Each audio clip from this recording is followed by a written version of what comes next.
Okay. So, you want to own a ski resort. Thousands of acres of pristine mountain, a base village humming with Aper ski energy, your name on the trail map. You picture powder days, a lodge fire crackling, cash registers ringing nonstop. That's the fantasy. Here's the real business underneath it. An industry where the single most important input, snow, falls from the sky for free and is completely outside your control. An industry where the largest operator on the planet can grow profit while losing skiers, and a beloved 65-year-old resort can lose 86% of its revenue in a single season and file for bankruptcy. Let's take this mountain apart. The first thing nobody tells you, you might not even own the mountain. Roughly 70% of ski areas in the U.S. operate on land they don't fully own. Most large Western resorts sit on U.S. Forest Service land under a special use permit, not a deed. That permit comes with strings attached. The government requires you to keep the mountain open to the general public and follow environmental rules written by people who don't care whether your business survives the winter. You can spend hundreds of millions of dollars building a resort on land you don't actually own outright. So what does it actually cost to build the mountain itself? Start with the lifts, the single most expensive recurring capital cost in this business. A basic fixed grip chairlift starts around $1 million. A modern high-speed detachable quad, heated seats, the bubble skiers now expect, runs $7 million to $10 million or more. A gondola system runs $10 million to $30 million.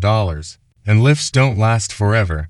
They get replaced on a rolling 25 to 30-year cycle, permanently. Then there's snow itself. Snowmaking equipment alone runs $500,000 to $5 million, depending on how much of the mountain needs coverage. Grooming machines, the snowcats that shape every trail overnight, cost $250,000 to $500,000 each, new, and a resort needs a fleet of them, running $500,000 to $1.5 million a year just to operate. Add employee housing, a base lodge, food service infrastructure, and a resort's total build-out easily runs into the hundreds of millions before a single lift ticket is sold. And here's the number that quietly runs the whole operation.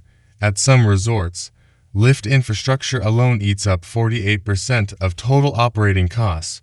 Now the part almost nobody plans for correctly, labor. Ski patrol, wages run $15 to $30 an hour. Instructors earn $30,000 to $60,000 a season. Lift operators and ticket checkers earn $12 to $20 an hour. A mid-sized resort's total labor bill runs to $1 million to $5 million a season, and larger resorts can push past that with hundreds of patrollers and instructors on payroll.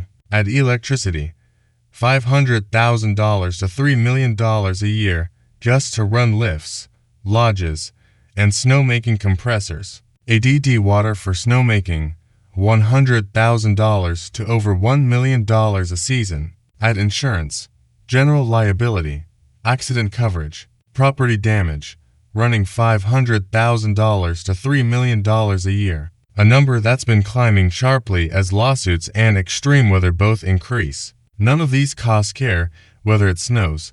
Here's the twist that actually explains the entire modern ski industry. For decades, resorts made most of their money reselling the mountain itself as real estate. Sell condos, chalets, and hotel rooms around the base, and the actual ski operation becomes almost a marketing expense that makes the real estate worth more. Vail Resorts still splits its business into three formal segments: mountain, lodging, and real estate. But the real transformation came in 2008 when Vail launched the Epic Pass, a $579 pass granting unlimited access to 5 resorts that used to charge up to $90 for a single day. It looked like a discount. It was actually a complete rewrite of the business model. Instead of hoping people show up and pay full price on a good snow day, you sell the visit months in advance, non-refundable, whether it snows or not. Today, roughly 66% of Vail's total lift revenue comes from pass products sold before the season even begins. At smaller resorts like New Hampshire's Pat's Peak, Season passes now make up 60% of lift ticket revenue, up from just 25% a decade ago. This is the entire strategy in one sentence. You're not really selling skiing anymore. You're selling a non-refundable insurance policy against your own uncertainty and getting your customers to prepay for it. And that strategy thus proved exactly why it exists. In fiscal 2025, Vail Resorts posted 2% growth in resort EBITDA despite total skier visits falling 3% across its North American resorts. Revenue actually grew, driven by higher pass prices and more spending per guest, even as fewer people physically showed up. That's the power of locking in revenue before the snow ever falls. But it's not invincible. Around December of that same season, Vail Mountain in Colorado had only 11% of its terrain open heading into the holidays. Brown slopes were skiers' expected powder, and the company had to trim its full-year earnings guidance because of it. Even the best hedged operator on the planet still bleeds when the sky doesn't cooperate. Now here's what happens to an operator without that scale. Without a multi-resort pass program spreading the risk across dozens of mountains. Meet Whitecap Mountain Resort in northern Wisconsin, once billed as the snowiest ski area in the state. Open since 1960, during the 2022 to 2023 season, Whitecap got 260 inches of snow and pulled in $1.4 million in revenue. The very next season, snowfall collapsed to under 30 inches. Revenue crashed 86%, down to just $197,000. The resort had taken out a loan to stay afloat, banking on the next winter turning around. It didn't. The following season brought less than 60 inches again. Revenue landed around $532,000, nowhere near enough to service roughly $1.86 million in debt. The lender moved toward foreclosure, and in November 2025, Whitecap filed for Chapter 11 bankruptcy and thus to buy itself breathing room and keep the lifts running for one more season. This is the single mountain version of the exact same weather risk that Vail absorbs across 40-plus resorts. When you own one mountain and it doesn't snow, there's no other mountain's good season to average it out. This is why snowmaking has stopped being a nice-to-have and become the actual price of admission to this industry. Ski seasons at more than 220 observed U.S. resorts have already shortened by an average of 5.5 to 7 days compared to 50 years ago, and that trend is projected to accelerate. Resorts without heavy snowmaking investment increasingly can't guarantee a season at all. Some smaller alpine resorts in Switzerland have already announced they're ending traditional downhill skiing entirely because the economics no longer work below a certain elevation. The snowmaking arms race ain't optional anymore. It's a permanent, rising fixed cost that every operator now has to carry, on top of everything else, just to keep the business viable at all. And then there's the real estate side of this business, which for the right resort can dwarf everything the mountain itself makes. In 2025, real estate sales volume across major Western resort markets hit $24 billion, with Park City alone accounting for $4.9 billion of it. A ski-in, ski-out home in Park City or Deer Valley typically sells for $7 million to $18 million. This is the other half of the ski resort playbook.